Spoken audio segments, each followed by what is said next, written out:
How good was it to have almost everybody at training today? Yeah, it's great. You know, we softly with them, and you know, we got another 5 days before obviously the cup final. But you know, our main focus is on tomorrow, and we'll deal with what comes after that, after the Hamilton game between now and Sunday. But yeah, it's good to see them back. Are you hopeful that they'll all be ready for Sunday? I'm not going to talk about Sunday. You can ask me on Friday. Would you expect any of the guys who missed Sunday to feature tomorrow? Edouard, Elyounoussi? Cham.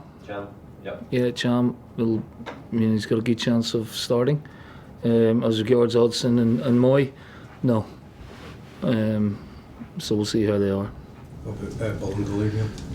He'll not be fit for tomorrow either.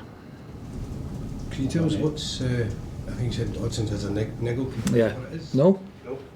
It's a niggle. How many niggles can you get? You get plenty. But yeah, just when we're pretty confident that it was going to be a short-term thing. So, and maybe the rest will have done him good as well. You as well, and Johnny. Bow's back in training now. Probably tomorrow's too soon. Johnny, he's back in training as well, and it's basically as you were on that one as well. So we're confident he'll be fit as well. With each of them, Neil, do you just have to deal with each of them day by day, or is one more clearer than the other in terms of short-term availability? Well, the likes of Bolly's been out for, you know, since the Hibs game in the semi-final, so he's a bit more long-term than the rest. The rest of them, you know, it's been basically just under, you know, a week to 2 weeks, so you don't lose much in terms of the fitness and the cardiovascular stuff. In terms of the fully physical fitness, yeah, they're not far away at all. Are you concerned that the Hamilton game will be the cup final will overshadow the Hamilton game? Well, as far as we're concerned, it won't, and we've made that clear to the players, you know, yesterday and today. The league is a priority, and the season doesn't end on Sunday, whether we win the cup or not. We've got a lot of games between now and the end of the December break, or sort of when January comes around. So Hamilton is our priority. It's the most important game. We'll go strong, and you know, our aim is to win the game as best we can. How pleased are you with this winning streak at the moment in 10 competitions? It's fantastic, and it's fantastic consistency, fantastic quality of football. You know, fantastic hunger and desire from the players in terms of wanting to win the game and win them well. You know, really powerful performance again on Sunday off the back of fantastic performance against Rennes. So tomorrow provides another stiff challenge. You know, Hamilton miraculously every year find a way to maintain their Premiership standards, and got a cute manager there in Brian. He's quite smart, quite experienced. But we're not taking the game for granted at all, and we're not thinking about, you know, picking a team for Wednesday with Sunday in mind. We're picking a team to win the game tomorrow and then take it from there. How much do goals factor in when you're looking into a game like this, in terms of the home game against one of the teams in the bottom half of the table, and given the way things are going at the top at the moment, how conscious are you of racking up the goals? You know, you're taking that for granted in terms of racking up the goals. I don't take that for granted at all. I'm not even thinking about goal difference. We're only 15 games into the season. There's another 20 plus to go, so it may come into fruition or come into my thinking if the situation's the same come March or April time. But in terms of tomorrow, it's about winning the game. If we win it well, great. If we scrape it, great. But it's important we try and keep our level of performance going and our quality of performance.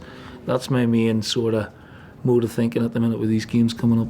It's a nice problem to have that the players that have come in while you've had these injuries have really stepped up and proved their worth. So you know, you've got a big selection. Yeah, I mean, problem is probably the wrong word. Like, you know, it's a nice luxury if you want to call it that, but they've been brilliant. You know, the lads who've come in and probably haven't featured, they've kept themselves on top, the fitness levels on top and the training levels on top.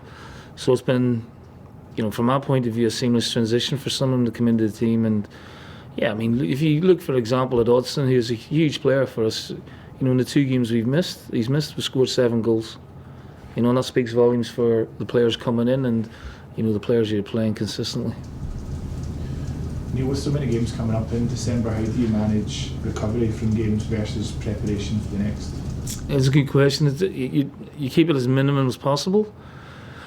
So today, for example, the boys that played Sunday will only do a recovery session, and then the rest of the group, would have done some, small intense games or small intense possession, and just keep them topping up.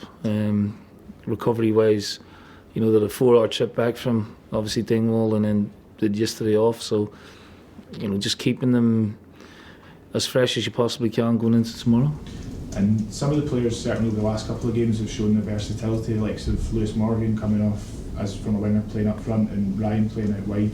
Is that something that you work on a lot in training to give you more options, or is it just purely circumstantial, depending on who's available and who's injured? Yeah, I mean, it's something we've looked at. It's not ideal, but we've looked at Lewis in a central position in training for a while now. And obviously we played Ryan in the wide position early on in the season at times as well, when one of the wingers, I think we played him at Hibs, and I think we played him against Hearts in that position as well. So we know I wouldn't say he's versatile, he's a quality player, and he knows how to play that position really well. And obviously Steve has used him at international level in that position. So it's nothing new for Ryan in that way. And then it gives us a chance to dovetail the likes of Roderick and Encham into the team as well when we need to. Neil, you talked about the 7 goals in the last 2 games. Does that show you the hunger that the players have got when they know that someone's out missing, that they really need to grab the opportunity right away?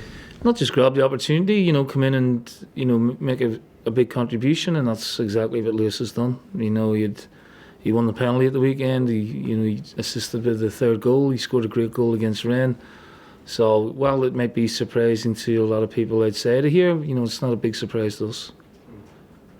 Can I ask your memories of the 2011 final? I think that was your first cup final as a manager at Celtic. What are your memories of? Oh, we're talking about the final?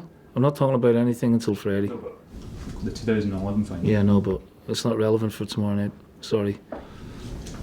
Neil, can I ask just, if obviously you've got Greg available for tomorrow night, if you had to change things up in the days to come, are you comfortable you've got 2 sets of systems that you need that you could adopt in terms of defensive formations For the next 3 to 5 days? we're talking about Sunday again. On the build-up. Well, what have I told you? I'm here to talk about Hamilton. You got all Friday. You can ask me anything you want about the cup final or previous cup finals or cup finals to come or team formations on Friday. It's disrespectful to the game tomorrow night and to the opposition. So I'll cover all that on Friday, guys. All right. Okay.